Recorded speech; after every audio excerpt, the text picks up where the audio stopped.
When I first heard the term asset map, I was confused. What does it mean?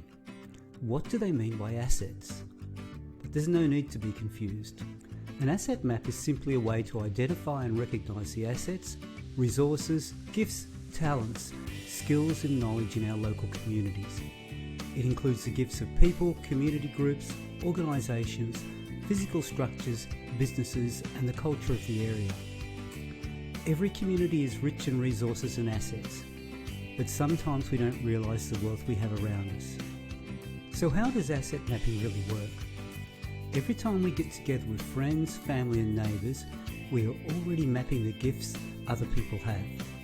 There might be someone who can help fix a problem with your car or lawnmower, another person who knows about paving or gardening, someone who has a great recipe and is willing to share it, a cook who always brings something fantastic to eat.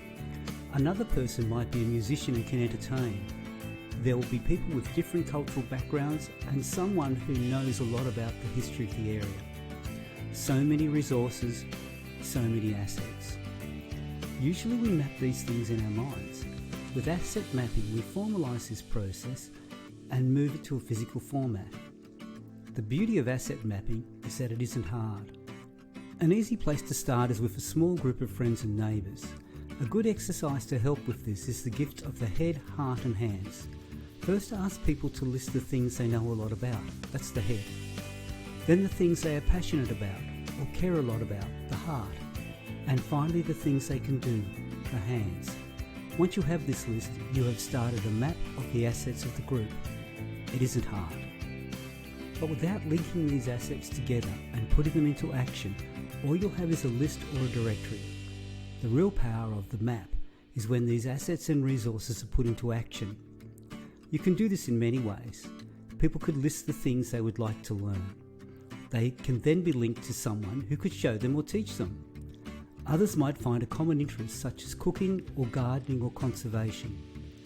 They could create a cooking group or put together a book of recipes, or start a community garden, conservation group or park cleanup group.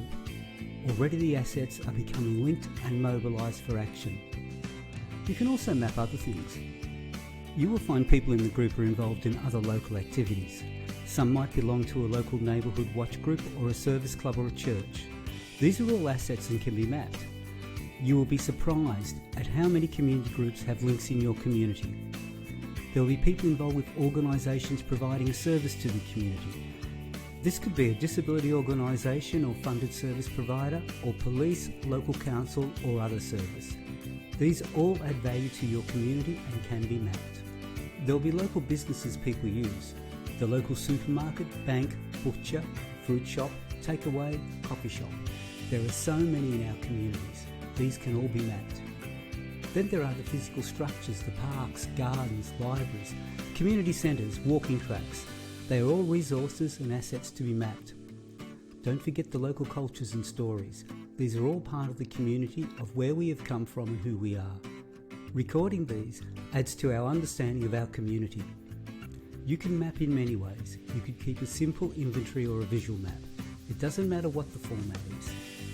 All that matters is that you've now listed the assets and resources of your community. Your challenge is then to make the connections between these amazing assets and activate them to work for the community.